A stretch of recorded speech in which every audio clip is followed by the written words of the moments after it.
마지막 31절까지입니다. 욥기 30장 16절부터 31절까지 한 목소리로 읽겠습니다. 16절부터입니다. 이제는 내 생명이 내 속에서 녹으니 환난 날이 나로 사로잡음이라. 밤이면 내 뼈가 쑤시니 나의 아픔이 쉬지 아니하는구나. 그가 큰 능력으로 나의 옷을 떨쳐 버리시며 나의 옷깃처럼 나를 휘어 잡으시는구나.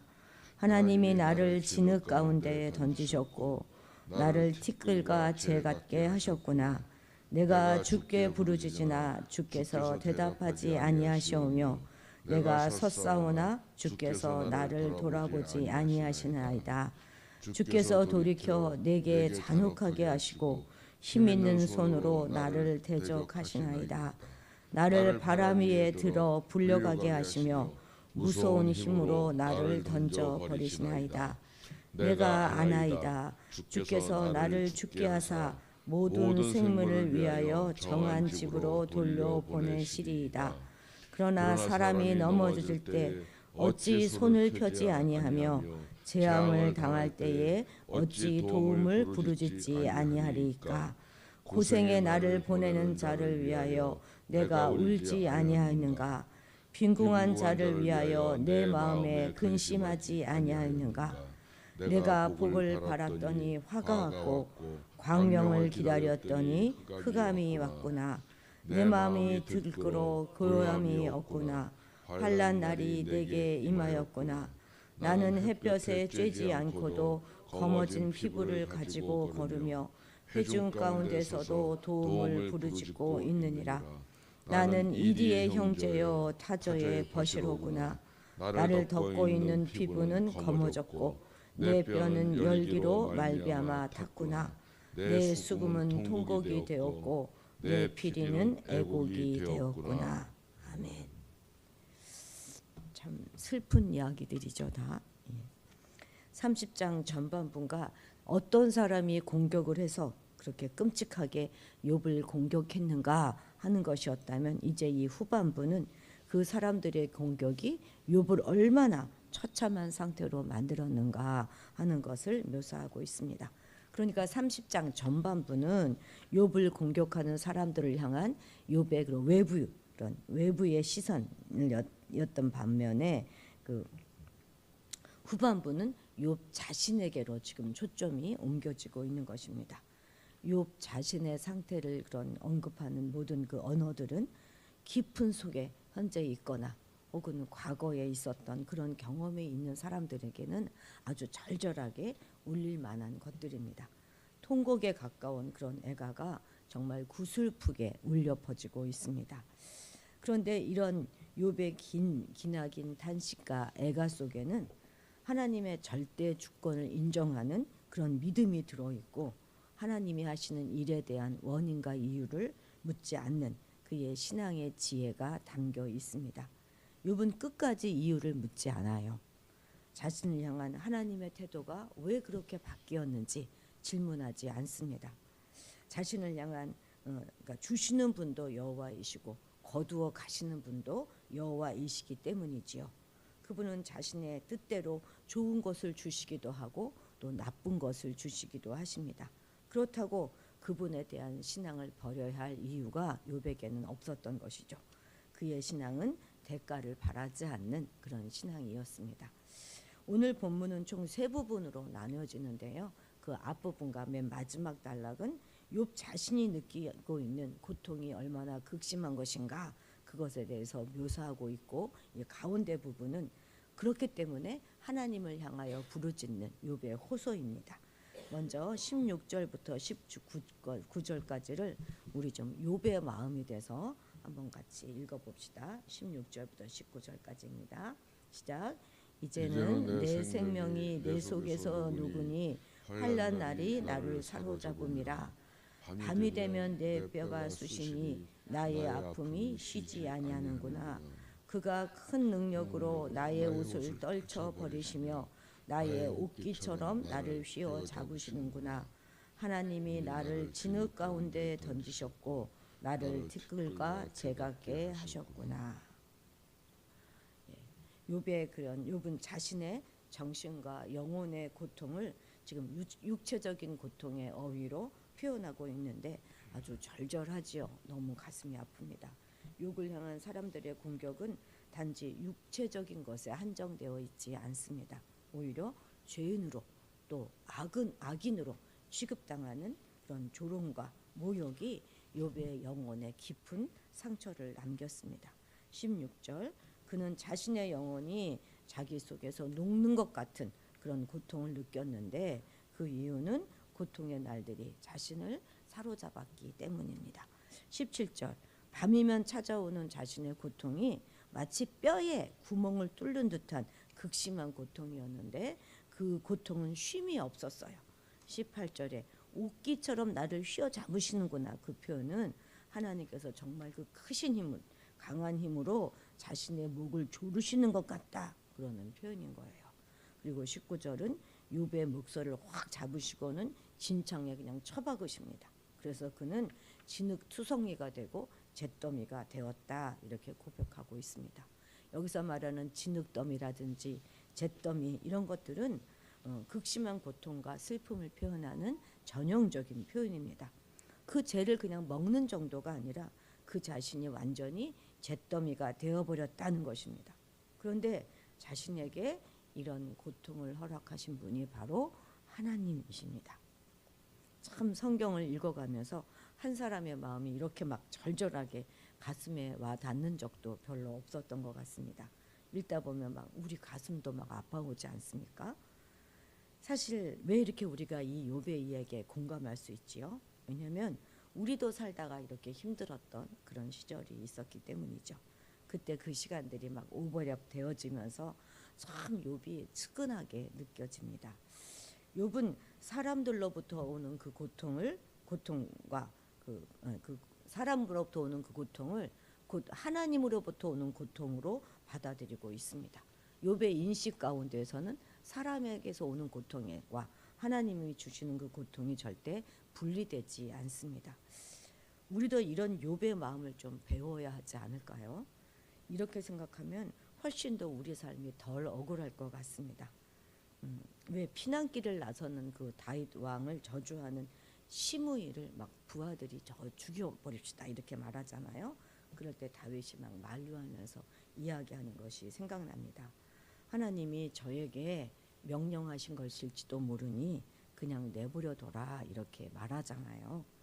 누군가 나에게 모질게 대하면 그냥 사람만 생각하면 막 억울하고 분하고 원수 같고 그러고 싶겠지만 그것이 하나님이 그를 통하여 역사하고 있다 이렇게 우리가 생각할 수 있다면 하나님이 허락하신 일이야 이렇게 우리가 생각하다 보면 좀 더 그 억울함에서 벗어나서 자기를 좀 돌아보고 겸손해질 수 있을 것 같습니다. 이제 가운데 단락으로 들어가면 20절부터 26절까지인데요.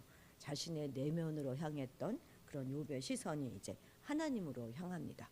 수신자가 2인칭 단수로 바뀌면서 욥은 자신에게 보이지도 않고 들리지도 않는 그 하나님을 향해서 탄식하고 있어요. 이 탄식의 기도가 하나님께 닿을 것이다 이렇게 생각하지도 못하면서도 욥은 절규하고 있는 것이죠. 20절 제가 아무리 당신께 부르짖어도 당신은 제게 아무 말씀도 하지 않으십니다. 제가 아무리 오랫동안 기다려도 당신은 그저 아무 말 없이 쳐다만 보십니다. 우리도 이런 시간들이 좀 있지 않았습니까? 정말 답하지 않으시는 것 같은 그런 시간. 그래서 우리가 이걸 읽으면 더 공감이 되는 것 같습니다. 우리가 29장에서 본 것처럼 욥이 그 과거에 좋았던 그 시절에는 존경과 지혜로 표상되는 노인들조차도 욥이 말하기를 서서 기다렸어요. 그런데 지금은 욥이 하늘에 서서 기다려도 하나님은 아무 말 없이 그냥 쳐다만 보고 계신다는 것입니다. 21절 주께서 돌이켜 이 말은요 하나님이 변하셨다는 거예요. 하나님이 변하셔서 정말 어마어마하게 강한 손으로 자신을 적을 삼아서 공격하고 있다 이렇게 말하고 있는 것입니다. 하나님의 힘은 인간이 감당할 수 있는 그런 수준이 절대 아니지 않습니까? 자, 22절 하나님의 호흡 한 번이면 인간은 그냥 태풍처럼 날아가 버립니다. 23절은 또 무슨 말입니까? 그런 하나님이 그 무서운 힘으로 던져버리신다면 그것은 욥에게는 곧 죽음을 의미합니다 하는 말입니다. 모든 생물을 위한 정한 집, 그것은 바로 죽음의 세계를 의미합니다. 인간을 포함한 모든 피조물들은요, 죽을 수밖에 없는 존재들이잖아요. 그들에게 마련된 종착지는 바로 죽음입니다. 죽음 앞에서 모든 피조물은 동등해요. 수월 앞에서는 의인도 없고 악인도 없고 또 지혜자와 아둔 자의 차이도 없습니다. 심지어 동물과 인간의 그런 차이도 사라지고 맙니다. 다시 한번 강조하지만 욥은 하나님께서 왜 이렇게 잔혹하게 변하셨는지 그 이유를 이해하려고 하거나 또 설명하라고 시도하지 않습니다. 단지 욥은 하나님께 질문해요. 자, 24절 같이 읽어봅시다. 그러나 사람이 넘어질 때에 어찌 손을 펴지 아니하며 재앙을 당할 때에 어찌 도움을 부르짖지 아니하리이까. 아멘. 누군가 넘어지면 도와줘야 하지 않겠느냐. 재앙을 맞은 인간이 살려달라고 소리치면 손을 내밀어 주셔야 하는 것이 당연한 것이 아닙니까? 이렇게 묻고 있는 것입니다. 그리고 욥은 29장에서 자신이 고통을 호소하는 그 불쌍한 사람들을 도와줬던 그 기억을 다시 한번 상기합니다. 25절도 읽어봅시다. 고생의 나를 보내는 자를 위하여 내가 울지 아니하였는가. 빈궁한 자를 위하여 내 마음에 근심하지 아니하였는가. 예, 저는 누군가 힘든 날을 겪을 때 함께 울어줬습니다. 힘들어하는 사람을 보고 진심으로 함께 괴로워해 주었습니다. 이렇게 말하고 있는 거죠. 요금 지금 자신의 삶의 경험이 결코 뿌린 대로 거둔다 하는 인과응보의 원리와는 거리가 멀다 이렇게 호소하고 있는 것이죠. 자신이 베푼 만큼 돌아오기는커녕 구원을 요청하는 소리에 성심을 다해 응했었는데 자신이 호소하는 것에 돌아오는 것은 오직 조롱과 멸시와 정죄뿐이라고 말하고 있는 것이죠. 그러니까 자신은 하나님의 뜻을 따라서 선한 것을 추구하며 살아왔는데 그런데 그에게 돌아오는 것은 나쁜 것뿐인 거예요. 욥은 하나님께 비추시는 빛, 그러니까 광명을 따라갔는데 막상 그에게 돌아온 것은 진흙 같은 어둠, 흑암이었다고 지금 하소연하고 있는 것이죠. 그는 늘 최선을 다해서 추구했어요. 하나님은 지금 최악으로 갚고 계시는 것입니다. 하나님, 정말 이러셔도 되겠습니까? 나한테 이러셔도 되겠습니까? 이렇게 욥은 부르짖고 있는 것이죠. 그 다음에 이제 27절부터 31절까지 마지막 단락에서 다시 한번 그는 처절한 고통을 호소하고 있는 이제 욥의 이야기가 전개되고 있습니다. 27절은 무슨 내용입니까? 고통의 나날들이 임해서 욥의 5장 6부는 하루도 찢어지지 않은 날이 없었습니다. 28절에 햇볕에 쬐지 않고도 검어진 피부, 이 말의 표현은 악성 피부병을 앓고 있는 욥의 상태를 나타나면서 동시에 인과응보의 원리에서 벗어나 있다는 것을 말하고 있는 거예요. 아니, 인과응보 그대로 된다면 햇볕을 받아서 검해져야 되는 거잖아요. 그 결과로. 그런데 자신은 햇볕을 받지도 않았는데 검어졌다 이렇게 말하는 것이죠. 이런 상태에서도 욥은 사람들에게 도와달라고 막 소리칩니다. 29절 그런데 그 울부짖음은 늑대와 타조의 울부짖음 소리 같아요. 그래서 아무도 듣지 못합니다. 30절 욥의 살갗은 꺼멓게 타들어가고 그의 뼈는 사막의 태영보다 더 뜨겁습니다. 이 표현 역시도 질병을 표현하면서 동시에 욥의 영혼의 상태를 이중적으로 나타내고 있는 것입니다. 몸과 마음은 결코 분리되어 있는 것이 아니잖아요. 육체적 고통은 내면적 또 영적인 고통과 그대로 이어져 있고 또 그 반대도 마찬가지이죠. 이제 욥 앞에 놓인 것은 죽음뿐이라는 거예요. 그의 귀에는 이미 장송곡이 들리고 그의 눈앞에는 벌써 장례식이 치러지고 있습니다. 31절 같이 읽겠습니다. 내 수금은 통곡이 되었고 내 피리는 애곡이 되었구나. 아멘. 우리는 고난 가운데 처하게 될 때 모든 것이 다 끝난 것 같고 자기의 인생이 실패로 마감될 것 같아서 그런 느낌을 받게 됩니다. 하지만 하나님을 신뢰하는 사람들에게 있어서 극심한 고난의 때는 곧 하나님의 넘치는 은혜가 임하는 때가 되기도 합니다. 우리는 아무리 우리가 극심한 고난 가운데 놓였다 할지라도 절대 낙심하거나 절망하지 말고 그런 때일수록 더욱 하나님을 소망하는 그런 마음을 가져야 하겠습니다. 위기의 때가 기회의 때다 이런 말이 있듯이 성도들에게 있어서 정말 자기가 아무것도 할 수 없는 바로 그때야말로 하나님이 활동하시기에 가장 적절한 때인 것입니다. 그래서 하나님은 이렇게 당신이 활동할 수 있는 적절한 때를 만드시기 위해서 우리 스스로 감당할 수 없는 그런 고난을 주시기도 하는 것입니다.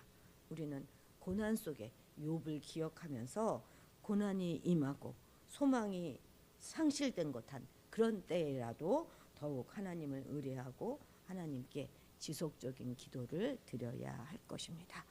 오늘 기도하시겠습니다. 전능하신 하나님 아버지, 우리를 불쌍히 여겨 주옵소서. 긍휼히 여겨 주옵소서. 강한 것 같고 잘난 척하며 살아가지만 우리 힘으로는 아무것도 할 수 없는 그런 존재들입니다. 주님의 은혜를 주시지 않으면 우리 힘으로 이룰 수 있는 것이 아무것도 없습니다. 우리의 삶도 돌아보면 여전히 억울한 것들 투성입니다. 어디 욕만큼이야 하겠습니까마는 우리의 속도 말이 아닙니다. 신앙의 힘으로 우리가 무조건 억지로 참아내는 것이 아니라 우리가 받은 사랑이 있기에 넉넉히 이겨갈 수 있게 도와주옵소서. 사람들에게 받은 상처와 배신과 아픔을 모두 하나님께서 아시고 계시고 하나님께서 허락하신 것들이라 하는 사실을 다시 한번 깨닫고 사람을 향한 미움과 원망을 다 털어버리고 용서하면서 우리의 삶을 행복하고 씩씩하게 살아갈 수 있도록 도와주옵소서. 감사드리며 예수님의 이름으로 기도드렸습니다. 아멘. 아멘. 예. 오늘 기도 제목입니다.